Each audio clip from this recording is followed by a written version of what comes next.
Pada tanggal 15 Juli tahun 2020, Michael, putra sulung dari keluarga Sayos ini dikejutkan dengan penemuan yang tidak akan pernah dia sangka-sangka, yaitu mayat ibunya sendiri bernama Maria Evelyn Sayos yang dilaporkan menghilang sejak tahun 2016 silam.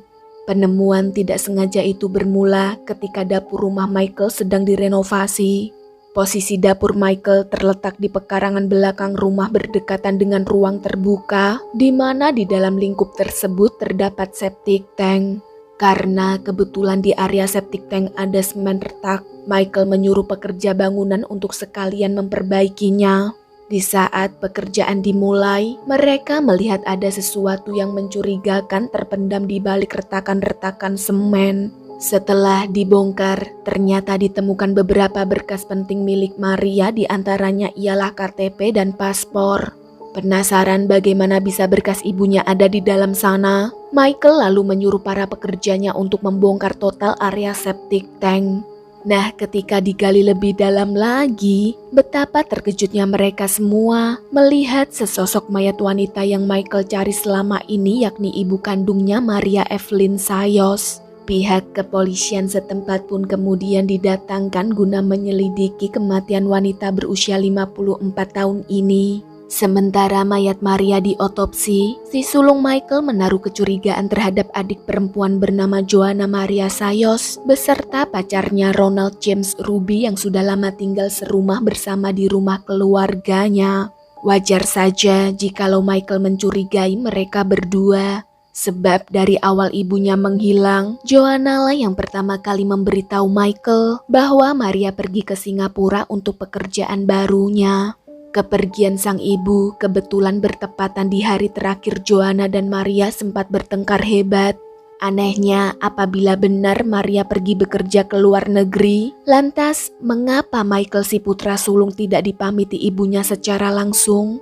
Selain faktor tersebut, ada perilaku-perilaku aneh Joanna dan Ronald yang mengindikasikan kalau mereka dalam pelaku pembunuhan Maria, yang mana hampir setiap bulan mereka rutin menyemen area septic tank walaupun tidak ada bagian yang rusak.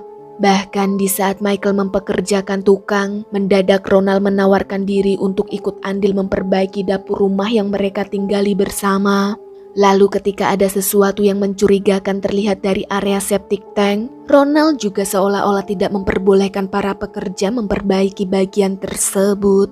Terakhir, yang paling membuat Michael curiga adalah kelakuan Joanna yang ketahuan mengambil alih akun sosial media ibu mereka 2 tahun silam. Kecurigaan Michael itu kemudian disampaikan ke pihak kepolisian. Begitu hasil otopsi keluar yang menyatakan bahwa sebelum meninggal Maria mengalami kekerasan, polisi langsung mengambil sampel DNA Joanna dan Ronald guna mencocokkan bekas DNA yang tertinggal di tubuh Maria. Setelah dilakukan pemeriksaan, hasilnya menunjukkan tingkat kecocokan sebesar 99,99%. Jelas sudah bahwa mereka berdua terbukti sebagai pelakunya.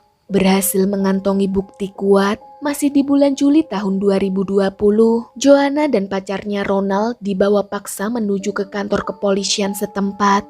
Kira-kira faktor apa yang membuat mereka tega mengakhiri hidup Maria? Berikut kisah selengkapnya.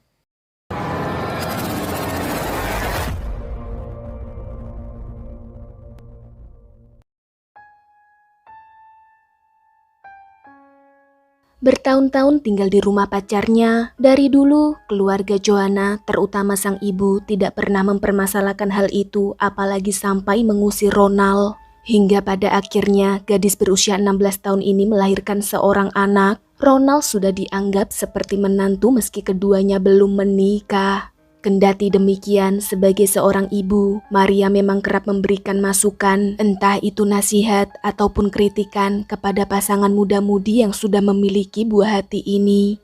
Meski terkadang penyampaian Maria terkesan keras, namun tujuan dia sebenarnya baik, ingin mendidik mereka berdua supaya menjadi orang tua yang lebih bertanggung jawab. Akan tetapi, masukan-masukan dari Maria tidak diterima baik oleh mereka. Pelan tapi pasti, perlahan mereka berdua merasa sangat terganggu dengan keberadaan ibu Joanna. Setelah sekian lama makan hati, menampung berbagai macam ocehan, pada tahun 2016, Joanna dan Ronald memutuskan akan mengakhiri hidup Maria yang dianggap sebagai pengganggu ketenangan hidup mereka.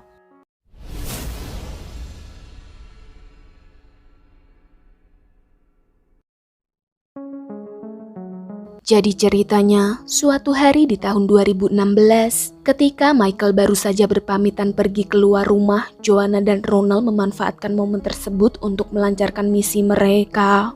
Waktu itu, Joanna bertugas mengalihkan perhatian sang ibu, sedangkan Ronald diam-diam beraksi memukul kepala Maria dengan menggunakan palu.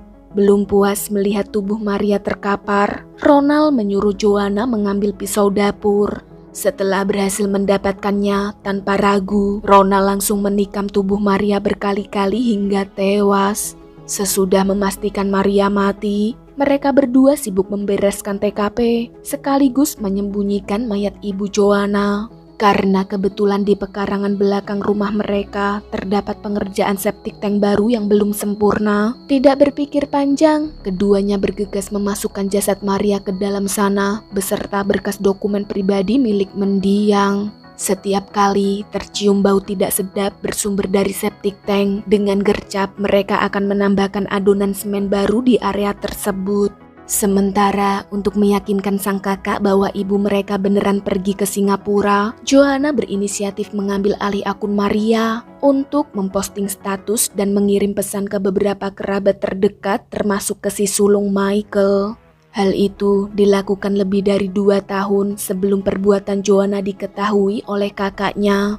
Selepas Joanna kepergok mengambil alih akun sosmed Maria, pada tahun 2018, Michael pergi ke kantor kepolisian setempat untuk membuat laporan orang hilang. Entah alasan apa yang diberikan Joanna ke Michael, yang jelas dia dan pacarnya Ronald aman-aman saja. Sampai pada tanggal 15 Juli tahun 2020, jasad Maria ditemukan di dalam septic tank oleh tukang bangunan yang dipekerjakan Michael.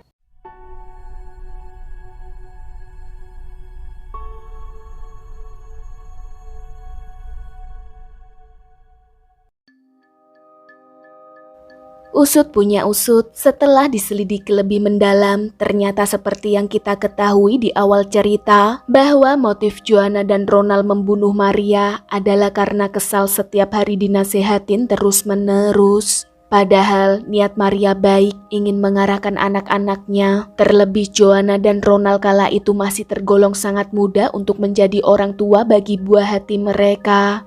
Maka wajar saja kalau Maria kerap memberikan masukan atau nasihat yang bertujuan membimbing mereka supaya menjadi pasangan yang sama-sama bertanggung jawab mengurus rumah maupun anak mereka. Hingga kini belum diberitakan kembali hukuman apa yang diterima Joanna dan kekasihnya Ronald. Nah, apabila dari kalian mengetahui informasi terbaru dari kasus yang kita bahas kali ini, boleh silakan langsung share di kolom komentar ya. Well, sekian dulu. Terima kasih sudah berkenan menyimak video ragam cerita hingga akhir. Sampai jumpa di pembahasan kasus berikutnya. Stay healthy and see you.